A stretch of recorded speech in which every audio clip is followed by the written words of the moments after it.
Next up, I wanted to show you my process for making your own tenon stock. So this can be quite tricky, and I don't have a drum sander, and you can't really run these through the planer effectively to make sure that you get equal thickness. So I actually do it on the table saw for thickness, and you just have to get it set up right. And I go through a two-phase method of making these tenons. So first off, I cut the stock to the correct thickness, and you have to be able to gauge this and make sure that you've got the thickness right, because you don't want it to be too thin where it's wobbling around in the hole. You need to make sure it's correctly thicknessed. So I took my domino and I set it to the widest setting and made a domino plunge that is wider than my tenon stock. And this means that you don't have to have the thickness this way correct or the chamfers on before you judge the thickness. You can take this first slot and slide your whole tenon stick through it. And it can be something much longer too, like this. This is, I'm not sure if this is even right. This is actually maybe a little too loose for me. But that's what you'd want to judge with this hole. Might be okay for a non-structural project, but it's not good enough for this. Let's see if we have another one. So this is what I'm wanting to look for, is to see if we've got excessive wobble. I think this one might be doable. Really, more often than not, you're going to find that you've got too thick and you need to take off a little bit more. But once you get it appropriately sized where you don't have any wobble, and you need to be able to check that the entire stick can pass through, because sometimes you'll get a stick that is thin on one side and thick somewhere in the middle. Especially if you're using your planer, you'll have that snipe at the ends and it won't fit through cleanly, and that means you're going to have problems with assembly. The second step then is to check the final size. This will help you gauge how much to rip it down to on your table saw. And then you do your chamfers on the end or your roundovers and plunge a hole that's the same size that you're going to use in your actual project. So these match. And you use the second hole to judge the width accurately, because you don't want a lot of movement this way either. A little bit's okay, but you're trying to resist racking forces, and you want as much glue surface as possible, and you also need that top and bottom to be locked in place so you're not losing strength because you're sloppy in the setup of your domino tenons. And this works for your plunge router dominoes as well. And so once you've got that appropriately sized, then you just need to cut them to the proper width. And that's really the thing about this, is that it's hard to get the thickness correct, and it's hard to correct it after you've cut it wrong. And so we worry about the thickness first, and then we worry about the width, and then the length. Once you've got the length, once you've got it cut into small segments, there's really no way to trim off thickness or width very safely. So you really want to have step 1 and step 2 done before you cut it to final length. And then I just do that on a table saw crosscut sled with a pencil as a hold down. So I'll show you that in a little bit. All right, I like to make my domino stock from the same stock that I'm going to be making the project out of. So here's just one of our offcuts from the bandsaw. I do have a safe reference edge here, but I've got this little pointy flap, so I'm going to just trim that off real quick, and then we're going to work on getting our appropriate thickness for the dominoes after that.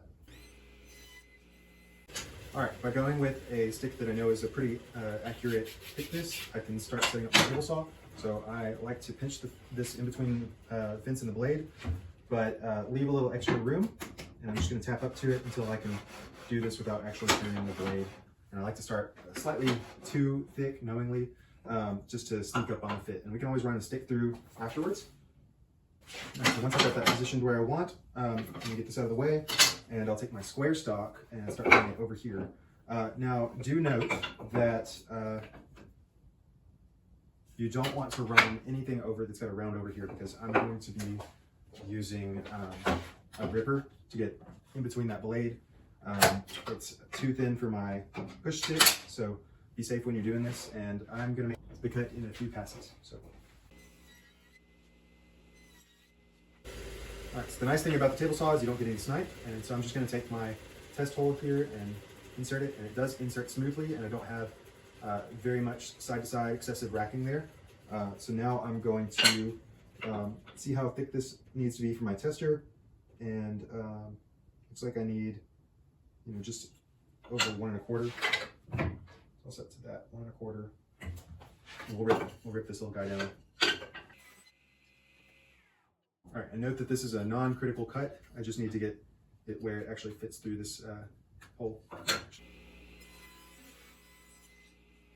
All right, so I have ripped this down to 1 inch, which is what I need to fit it through my hole number 1. But this is actually too tight. I'm having a hard time getting it in there. And so I need to take its thickness down just a little bit more. So I actually think I'm going to resaw this stock down to 1 inch.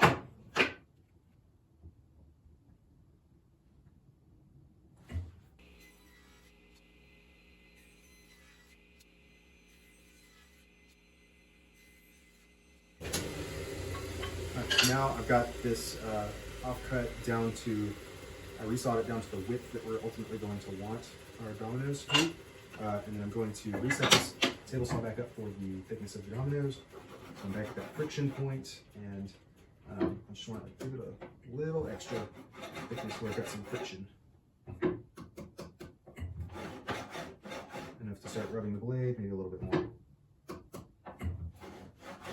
Okay, let's try that out. So I'm going to have to use my gripper, and I'm going to set this to the support side up to the height of the block I'm cutting.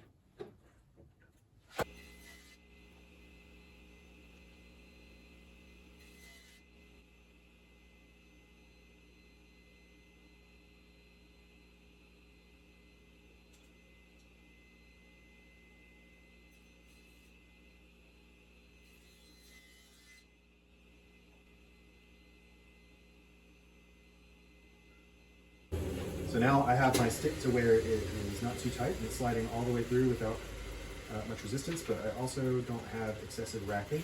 So now I can set up my block and just make multiple passes and cut as many times as I can get out of the stick.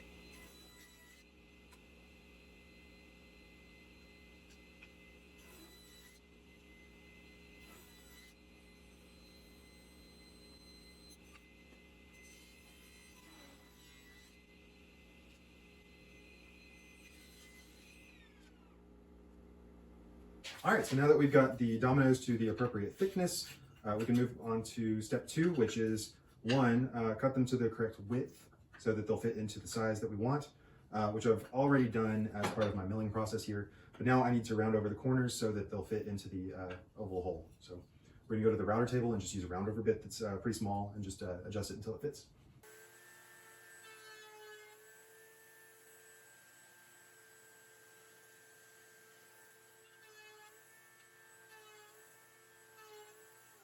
All right, so that's the domino sizing that I want. So here's where we got our thickness from, and then now we can test the width to make sure that it fits into our holes. And there's a little bit of extra room, but not much. I'm not worried about that. But it does still largely resist that racking force, and it's tight all the way through because we used the table saw and not the planer to get that final thickness. So I'm gonna do this to the rest of my sticks, and then we'll cut them to the final length.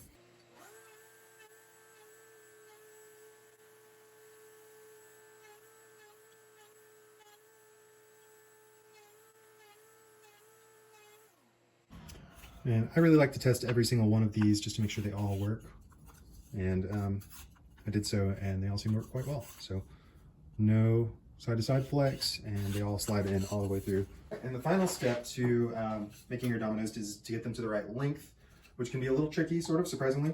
But my method that I like to use is just to take one of my plunged holes, these are at the 25 setting, and put it all the way down and mark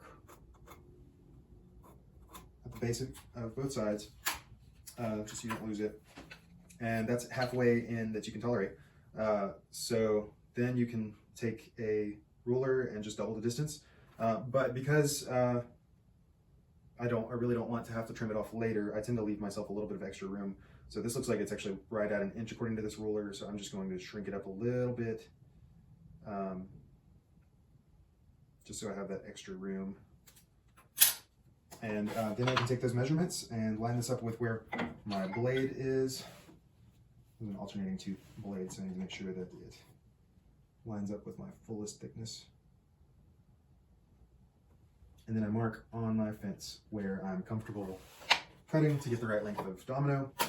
Now the other thing with this is that it's kind of dangerous to cut little pieces off like this. So it's good to take one of your off pieces or a piece of scrap and hold your off-cut piece while you go through, and then that will help keep it from, 1, tearing out, but 2, like exploding off. Because sometimes when you're cutting these little parts, they do funny things with those high-speed blades. So that's what I'm gonna do. I'm gonna hold it off with one side, and then basically, I'm not gonna use a stop, but I've got that comfortable measurement here. I think a stop tends to be even more dangerous because it doesn't have somewhere to go in that direction. So, all right, I'm gonna cut these out.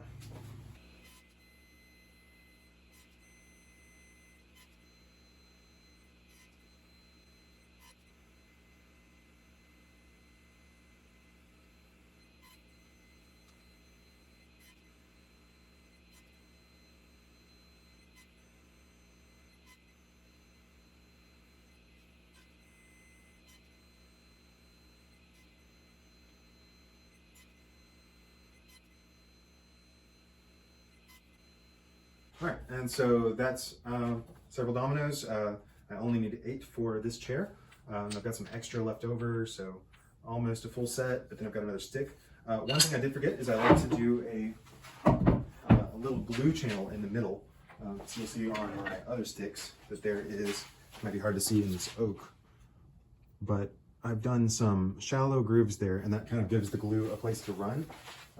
These are a little bit deep. I just kind of like to give the glue a place to flow on the tenon cheeks, and you don't actually have to do this, but it might help.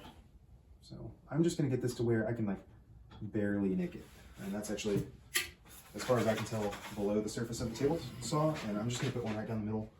And this is much better to do when you've got these full long sticks rather than like this. So this is actually a mistake that could have been avoided with a little bit more forethought. Also, you might have noticed me pause in the video to write on this one that it's a little short. I think it's still usable probably in another project. I might just throw it away. But sometimes you'll get one that's just like barely too short for the project you're working on and still usable somewhere. So.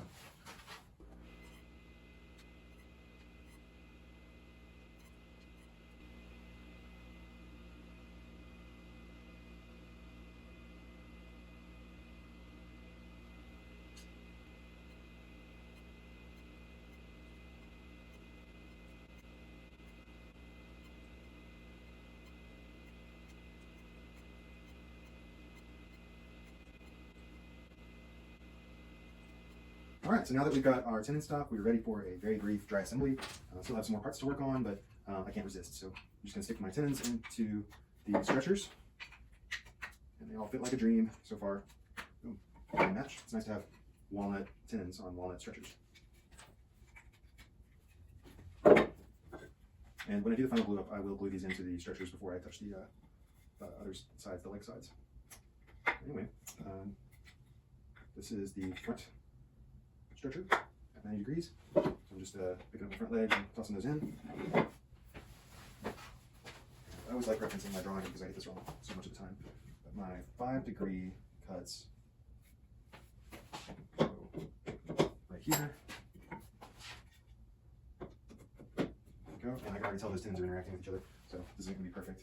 And then my back legs get canted out. So this is my back stretcher, and these tenons are going to interact as well.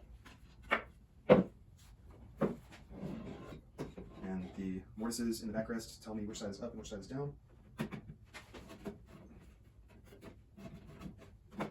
And again, I have some tenon interaction. But here's my first dry assembly. Just gonna back up and take a little look. So there we go. Loving that recurve on the backrest. So next up after this, we're going to work on the back slats.